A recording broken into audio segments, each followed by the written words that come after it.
The Only Good Priest. Tom and Scott Mystery, Book 3. Author Mark Richard Zubro. St. Martin's Press, New York. Narrator Eric Aust. Chapter 11. "Behind us!" someone screamed. "I'm trying," came a frantic voice from up front. The van lurched forward and slid sideways. I heard the tires spinning. One of the horrible sounds of winter is tires refusing to catch hold.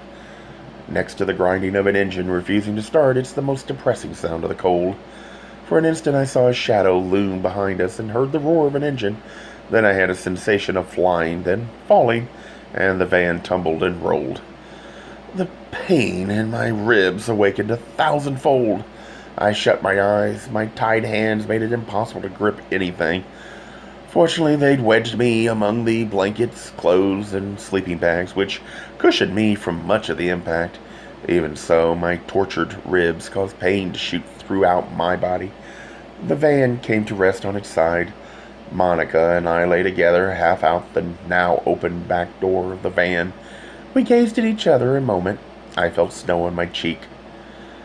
"I don't think we're dead," she said. "Are you okay?" "No," I said, both still tied, trying to keep me from pain. As much as possible, Monica managed to inch us the rest of the way out of the van. Tentatively, we stood outside in shin-deep snow, gazing at the scene. The storm raged unabated. Snow slanted down in thick gusts. The van lay in a small hollow, maybe 50 feet from the road. It had left a path of scrunched snow behind. Undoubtedly, this snow had cushioned the impact. On the road, I saw the backup traffic at the original accident. A station wagon across 2 lanes of traffic, one tire at the horizontal. A jackknife semi-trailer rested in the highway medium strip. I turned back to the van. No one moved inside. We managed the untying clumsily, with me leaning on Monica's arm, and proceeding slowly, we made our way toward the highway. Several figures hurried down the slope toward us. Eventually, I wound up on the passenger side of one of the cars, caught in the jam. The driver, a teenage boy chewing gum at a machine gun rate, kept the motor running. They'd wrapped extra blankets around me. The comforting warmth soon put me to sleep. I woke to movement. Out the front window, I saw the back of an enormous snowplow. "Are you all right?" Monica's voice asked from behind me. A comforting hand appeared on my shoulder. "Okay, I guess," I mumbled. "Ambulances can't get through," she explained. I lost the rest of what she said in a pain-soaked doze. What felt like hours later, at a hospital that seemed to loom out of vast snowfield, someone finally jammed some painkillers into me.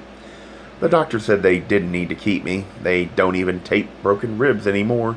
He told me to take it easy, rest a lot, and use the pain pills. Monica and I sat on a couch outside the emergency room waiting for Scott to come pick us up. Others from the various wrecks had been brought in with us, plus some people stranded in the storm.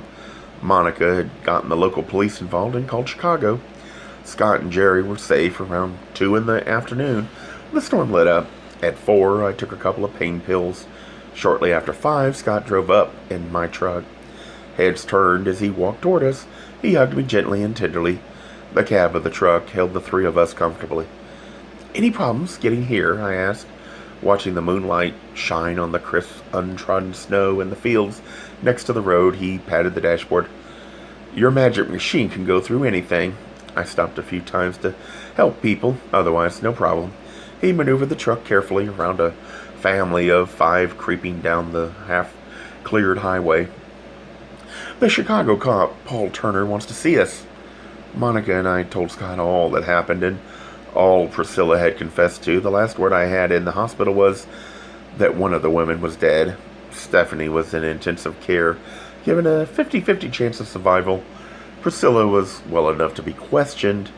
They were still operating on Sally. 2 hours later, I lay on a couch in Scott's living room. I'd showered, but not shaved.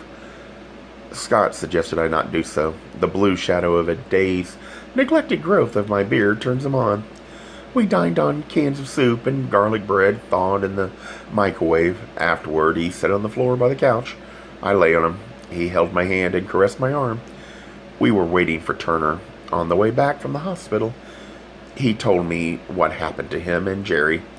He'd stumbled to the room with the gaping hole in the floor. He'd leaped the opening, one foot landing safely, the other scraping on the edge. He had enough time to pull himself into a far corner, half hidden by scaffolding and paint cans. Seconds later, they'd flashed a light on the hole in the floor and quickly moved on. For many minutes, Scott heard the frantic searching and internecine fighting. Silence followed. He waited, crazy with worry for the two of us. Finally heard stealthy creeping outside. A shadow appeared at the door. He didn't think the searchers would come alone. He called Jerry's name very softly. The boy almost rushed into the room. Scott stopped him in time, leaped into the corridor, and led the way to the exit. At the window, they saw the van pulling away. They'd gotten out and called the police because of the snow. Glenn and Jeanette had to take the train in from River's Edge to get Jerry. Public transportation was the only thing running in the area at the time. Hours later, when he got Monica's call from the hospital, the roads had been cleared enough for him to drive out. Turner came by at 8:15. I sat up on the couch, the pain masked by a pill. He sat down alongside me. He wore a heavy winter coat over a three-piece suit. Most of the stuff I told him, he knew already from Scott, Jerry, and Monica. I talked about Priscilla's confession. "I'll never understand people like that," I said. "Desperate people pushed beyond their limits," Scott said, shrugging. "They're capable of anything." Turner had remained quiet during my story, asking only an occasional question. When I finished, he got up off the couch and walked to the far end of the room. From the west window, he gazed out at the snow-blanketed city. He turned back to us, hands in the pockets of his suit pants, and walked halfway across the room. He stopped at the trophy table and touched each one with the tips of his fingers. The only lights on in the room were two table lamps on either side of the couch. The light shone on his somber face. He was around 5'9" and heavily muscled, a wrestler or bodybuilder rather than a swimmer. He smiled at the two of us. Scott was sitting on the couch next to me, our knees touching. "They didn't kill him," he said. "We did." Shocked. "Huh? What?" "It took some doing, but I tracked down the guy who did the toxicology report on Sebastian. He was scared, and he didn't tell me all, but I got enough." He strode over and sat on the white, overstuffed couch facing us. "That crowd tried to poison him all right, but like most things Priscilla and the lesbian radicals from hell did, it was ill-planned, poorly executed, and half-baked. From the beginning, they managed to be politically correct, but horribly stupid.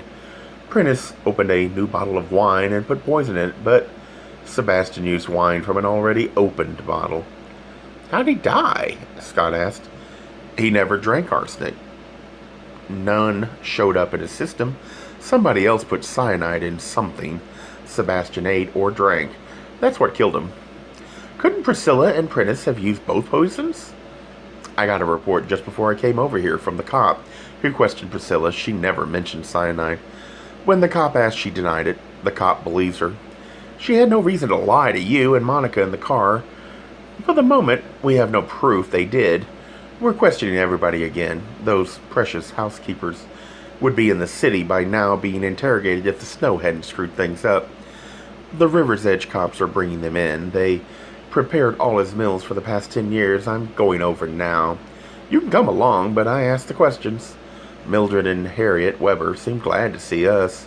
While expressing fascinated interest in the nice young men around them, they didn't seem in the least put out, bothered, or afraid. We stayed for the first half hour of questioning. They insisted they didn't want a lawyer, twittered and nodded together in their usual fashion. Turner showed remarkable patience. He soon had them chattering away at him like old friends. We stepped out and drank a cup of coffee provided by one of the detectives. We talked baseball with him and two men who came in from duty. Turner came out of the room, shaking his head. He beckoned us over. "If they did it, they're better than any street member or hardened creep I've ever met.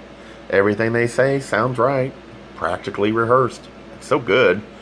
My instinct tells me they're innocent. We'll question them a while longer. We've got men from the River's Edge Police Department searching their house and the rectory." He twisted his neck, rolled his head in an exercise loop, then shrugged. "Maybe Priscilla and her pals screwed it up and accidentally poisoned him correctly." We expected Scott's parents the next day, and we had a Few last-minute preparations. I also felt the need for a pain pill coming on. In bed, Scott held me gently for the longest time. I fell asleep in his arms. I awoke once in the night to take another pill.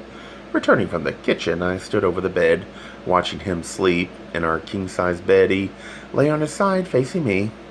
The famous right arm reached toward the empty spot I'd soon fill. He slept deeply. I crawled in and snuggled close to his warmth. I lay awake, waiting for the pill to take effect, wondering who killed the only good priest. I woke stiff and sore around 10 the next morning. Scott insisted I stay in bed. I took a pill, got up, and surrendered myself to a half-hour shower, as hot as I could stand it. He has a gay cleaning service, and once a week, he'd hired them for an extra few hours this week to make sure things were perfect for his parents. I haven't cleaned for my parents in years, of course. We see them all the time. My mother never mentions the dust or the fact that the kitchen floor usually needs scrubbing. She figures it's my mess and doesn't care as long as she doesn't have to live with it. Scott is more fastidious. I'm pretty careful at his place, cleaning up after myself. I have one small room as a sort of den that I slob around in. Even this I cleaned today. He used to nag me about cleaning my house. The last time he nagged, 7 years ago, I got him a rag, sponge, dust mop, and pail. Told him if it bothered him so much, he was welcome to take care of it. We got pretty steamed at each other that night, but we reached a compromise that has lasted all these years. Scott's Porsche and my truck were both too small for airport pickup duty. Scott hired a limousine to bring his parents to his place. We'd met on our turf. During the day, Paul Turner called to say the searchers had found nothing at Mildred and Harriet's or at the rectory. He also said that Stephanie and Sally would live and that they'd arrested Prentice. They'd let Mildred and Harriet go. I fielded calls from Monica and Neil, expressing concern, from Glenn, bubbling with thanks, and from Kurt, announcing a settlement of the contract at school.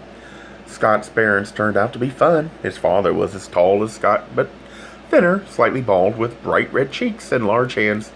His mother might have been all of 5 feet tall. She hugged him fiercely and gave me a tentative smile. His dad shook my hand, seemed surprised I didn't crumble under a handshake. I think he meant to be bone-crushing. His dad spent the first half hour inspecting Scott's trophies.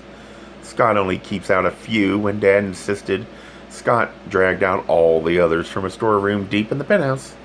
Unknown to me, Scott also dragged out my high school trophies. I'd forgotten they were here. After seeing my senior year All-State fullback trophy, Mr. Carpenter found it hard to keep from beaming at me. If I was an athlete, I couldn't be all bad.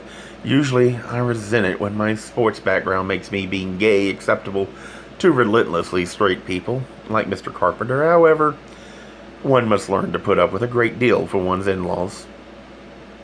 For dinner, Mr. Carpenter wanted a good Chicago piece of beef. We took them to Lowry's, the prime rib. He ate the Chicago cut, devouring all the sumptuous food in great gulps. Mrs. Carpenter oohed and awed over the sights as we drove to the restaurant. She beamed with pride whenever somebody asked for Scott's autograph, and every time we caught the whisper of, "There's Scott Carpenter!" She barely touched her food. Scott's dad loosened up enough to tell tales of Scott growing up, baseball games and childhood mischief, learning to fix things, keeping watch for intruders at the old still, their first trip together to Atlanta to watch a Braves game, Scott vowing to be a pitcher when he grew up. "And my boy grew up to do just that!" He slapped Scott on the back with obvious pride in his accomplishment. I tried discreetly to pop a pain pill with my coffee after the meal, but Mrs. Carpenter caught the movement and asked what was wrong. Scott explained our adventures, giving them an edited version. After all, this was a family show. Mrs. Carpenter clucked sympathetically. We dropped them at the door of the Hyatt Regency on Wacker Drive. Scott had hired the limousine for the duration of their stay. Tomorrow he'd use it to take them around town. As we climbed out of our dress suits in the bedroom, I said, "I like your parents. I don't think your dad views me as an alien out to destroy his son, although I don't think we're ready to be best friends either. Your mom is nice, sweet. Did you really do all those things your dad said when you were a kid?" I sat on my side of the bed in my jockey shorts. "Yes," he mumbled from the closet. I slipped my shorts off and sank into the comfortable bed. It was only 10, so I picked up the book I'd been reading from the nightstand. The Company We Keep. I pulled the covers up. He emerged naked from the closet and picked various pieces of clothing off the floor, depositing them in the proper receptacles. I admired the fluid grace of his muscles as he accomplished these mundane tasks. I felt the first stirrings of desire. He crawled into bed, turned off his light, and moved close to me. "You really kept watch at your dad's still?" I asked. He laughed. "Only until I was 6. The hollow we kept it in flooded that year and washed it all away. Wasn't worth rebuilding. I used to help him out, fix the tubing, pour in the ingredients, help him bottle it. We even had this contraption to switch ingredients to get them in exact proportions. It never really worked very well. I moved away and turned on the light. "What?" Scott said. "That's the solution. Switching ingredients. Was Sebastian taking AZT or anything else because he was HIV positive? Who knew he had AIDS and took medicine, and who had access to it?" He shrugged. "The police probably checked for all that stuff as a routine." "No, they didn't. Remember what Turner said. If they did get reports, they didn't follow up. Who knew he had AIDS?" Scott sighed. He lay back on his pillow. "Neil, Monica, and Brian Clayton claimed they didn't know. Priscilla and Prentice acted surprised at the news. The Weber sisters didn't say anything about it." "The therapist knew," Scott said. "Smith knew," I said. "I bet the rent that smug shit at the Chancery killed him. I'd bet the penthouse I'm right." He rolled on his side and looked at me. "The priest did it?" "Yep." "Why?" "Don't know yet." In my excitement, I'd forgotten my painful ribs. I twisted quickly to get up. A sharp jolt brought me up short. "Easy," Scott said. "I think he's a shit, but that doesn't mean he committed murder." "He's a shit and a murderer." I got up. "We're going over there now." "Shouldn't we call Turner in the morning? You have no proof he even had access to any medicine. Others must have known. Come back to bed." Very few people knew Sebastian was real closed-mouthed. I want to do something about it now. I began to get dressed with some reluctance. He followed suit. Outside, the cold snap that normally follows snow in Chicago in winter had arrived on schedule. We took a cab to the Cathedral Rectory, arriving just after 10:45. "They're probably all asleep," he mumbled as we drove over. The place blazed with light. A fairly drunk priest opened the door. He cast a more than appreciative glance at us as we stood in the hallway. I couldn't imagine how gay priests could live with themselves and speak for a church that feared and hated them. He swished his pudgy form up a flight of stairs and returned with Bishop Smith, then left. Smith wore his black pants, suit jacket, and Roman collar. He drunk far less than his recently departed brother of the cloth. He ushered us into the study and offered us a drink. We said no. "It's late for a social call, gentlemen. I'd like to get back to the parties upstairs." "You're the murderer," I said, as I explained. The priest's gray eyebrows gathered in a condescending frown. "That's absurd," he said when I finished. He stood up. "I'll thank you to leave." "We're staying," I said. "You could have tampered with his medicine at any time. Maybe on a visit to the rectory. Who would be suspicious of a bishop?" "I'll make allowances for the trauma you've been through," Smith said. "However, you are beginning to try my patience." I said, "Tomorrow morning we'll see who else knew about the medicine. Somebody must have. What was left of his pills? We'll find out who in the police department had them, or is supposed to have them. We'll find a trail that leads to you." He laughed. "You boys had best take your vivid imaginations and go." Eventually, Scott led me out, sputtering in defiance. "He did it," I kept repeating as we took a cab home. "We can't prove it," Scott said. "Drive to the 23rd District Police Station, Clark and Addison," I ordered the cab driver. "Now what?" Scott asked. "It's late. You're still recovering from the accident. You need rest." "I want to know who's got the medicine now, and who knew he was taking it." To the police station, up the stairs from Halstead Street, through the door to the front desk where we asked for Turner. He wasn't in. The cops recognized Scott and offered to help us. One cop said somebody else had called for Turner only a few minutes before. "Smith," I guessed. "I could tell you from the central computer downtown tomorrow," the cop said. We described Smith's voice, but he wasn't sure it was the same one. I asked about tracing the medicine. It was late. But for Scott Carpenter, they'd do what they could. After 15 minutes of phone calls, a cop came back to us. I had somebody in the evidence lockup check the records in the case. No pills or medicine checked in at any point. I was on my way out the door. I heard Scott thank the cop for his help. Slowed by my ribs, I eased toward the curb. I wanted a pain pill. I hailed a cab. Scott joined me. "You're going to have to slow down," Scott said. "We have no proof. There were any pills. You're convinced it's the priest. It could be any number of people. Let's go home." I said, "One more stop. Roscoe's. Let's see if we can't get the bartender to identify the therapist and Bishop Smith." "What for?" Scott asked. "Humor me, please." He shrugged agreement. We found the bartender who'd recognized Sebastian's picture. An unusually large crowd and loud noise from the videos made it difficult for us to talk to him. Finally, Scott pulled him aside. Near the back of the bar, I leaned close enough to hear Scott gave him two descriptions, one of Smith, the other of the psychologist, Kramer. The bartender shrugged. "Could be either guy. Even if I saw them together, I doubt I'd be sure. In fact, it could have been both of them, now that you mention it. On the same night in here, lots of people stopped by to talk to the priest because he wore the outfit. Several patrons tried to get his attention." "Look, I got to get back. Sorry." "What did that prove?" Scott asked. "It establishes a point of contact," I said. "Don't take this wrong," Scott said, "but big fucking deal. You're being stubborn and not looking at this logically." "I don't care." I felt unreasonable and put upon. "I'm going out to the rectory to look for those pills. You don't know for sure they aren't there." He slammed his fist down on the bar. Nearby patrons stared. A few moved away. "Will you stop and think?" he demanded. "You want to go running around the city and suburbs on some wild chase after what very likely doesn't exist?" I stared into those deep blue eyes. He put a hand on my arm. "Think," he said calmly. I turned and placed my elbow on the bar. He moved close and placed an arm gently around my shoulders.